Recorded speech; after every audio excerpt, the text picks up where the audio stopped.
From the national headquarters of RT America in our nation's capital, hello again, everybody.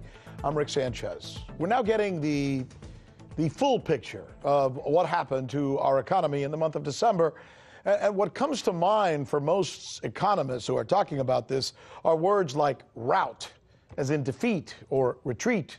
In fact, most of them are saying that with the exception of the late advance that we reported to you toward the end of the year, it was historically bad. Let me give you the headline. It was the worst December for the S&P 500 since 1931.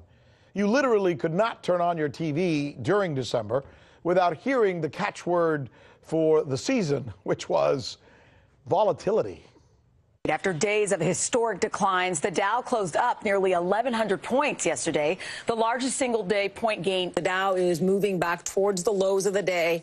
All 30 Dow stocks are now in the red, and the Dow's gains for the year are gone. A distant memory. It was another roller coaster day on Wall Street. Following yesterday's 1,000-point surge, stocks plummeted as much as 600 points today. Then they came roaring back. On Wall Street, which is giving investors a major case of whiplash, the market's plunging again today. What the heck is going on? What the heck is going on? So now, as we embark on a new year, we have to ask ourselves a series of questions. For example, what happens with countries who are deciding they no longer want to use the dollar as their standard? Also, what happens if the Fed continues to raise interest rates? What happens to the debt that's been accrued by millions of Americans who, for the last 9 years, have been on a buying spree because it seemed to them that money was just so damn cheap?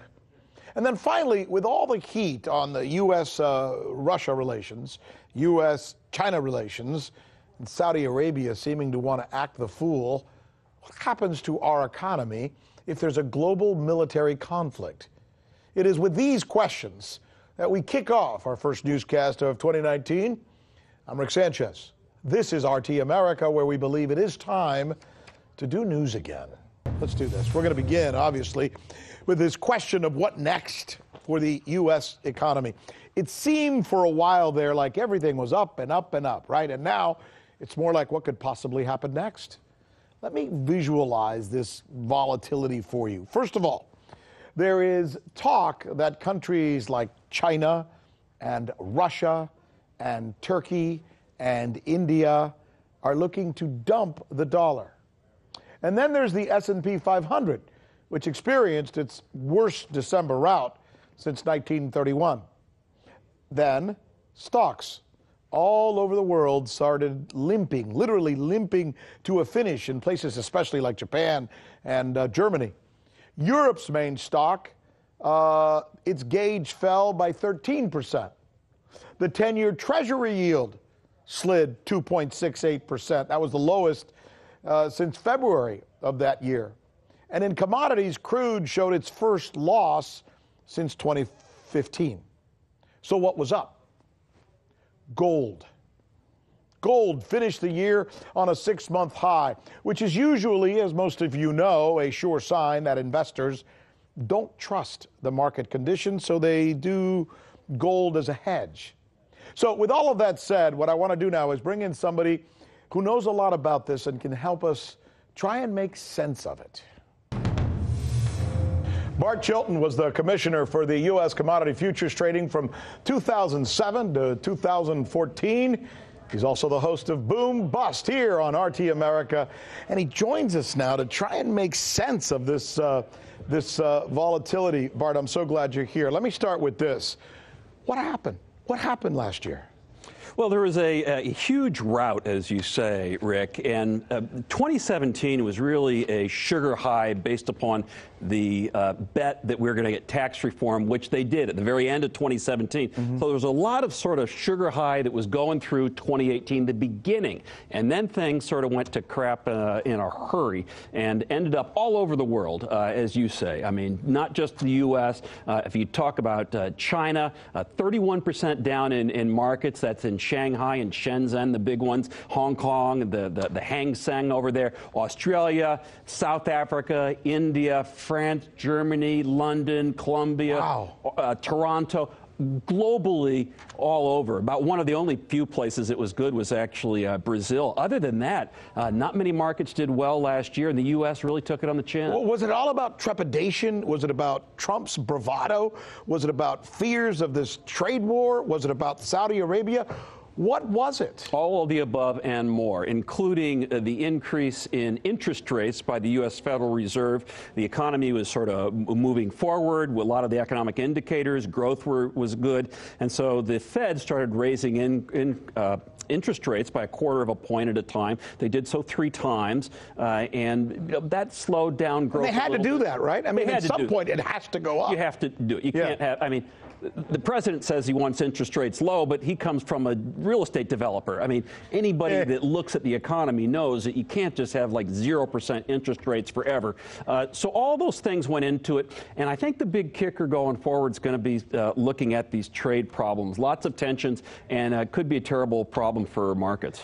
There's something going on that a lot of people are talking about it, and we, you know, guys like you understand this better than the rest of us. So I guess I want to gauge from you how serious this is. There's a lot of talk that countries like India, even China, Russia, and of course some of the countries that are less apt to be our enemies are obviously wanting to do something like this, but that is almost either casually or totally separating themselves from our currency, the dollar, as a standard. What is your take on that? Well, I mean, it used to be the pound, right? Everybody used to, the currency of the globe used to be the pound sterling from Britain, and then it became the U.S. dollar.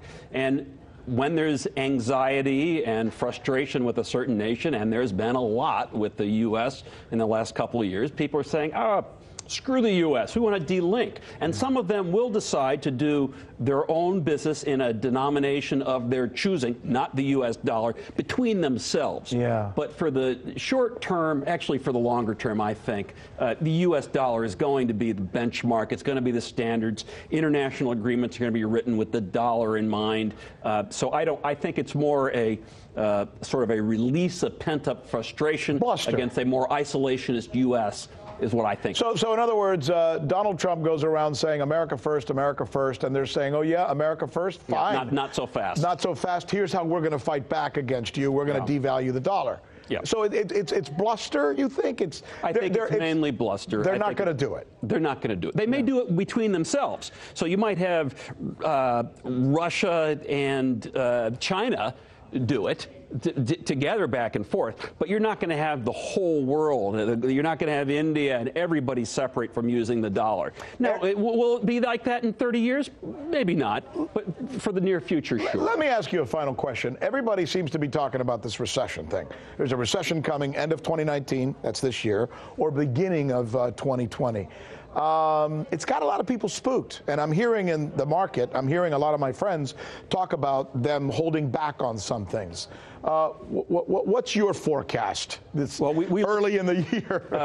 Yeah, you do one trading day does not make the whole year. Of course. But we watch these things on a daily basis. So, you know, tomorrow we'll be watching manufacturing numbers. On Friday we'll be watching Jay Powell, the Fed chair, to see what he says. We'll be watching the jobs reports on Friday. And then going forward next week, the beginning of these negotiations with China will begin. The week after that, the Q4 earnings reports will come out. So that's the short term. The longer term, I think these trade tensions are going to be a big deal. I mean, whether or not we're going to have a procrastinated trade war, that's a huge deal and a huge blow to our economy. And I think the real numbers that matter, if people just tune in and look about finance once in a while, look to April when we get the first quarter earnings reports. See how companies are doing then, once this trade war has been in full-fledged manner for a long time. Commissioner Bart Chilton, what a pleasure, what a delight. You're the perfect guest. Hey YouTube, thanks for checking out our channel. We hope you enjoyed the video. We have tons of content for you just like this. For more of RT America's one-of-a-kind news and analysis, be sure to subscribe and never stop questioning more.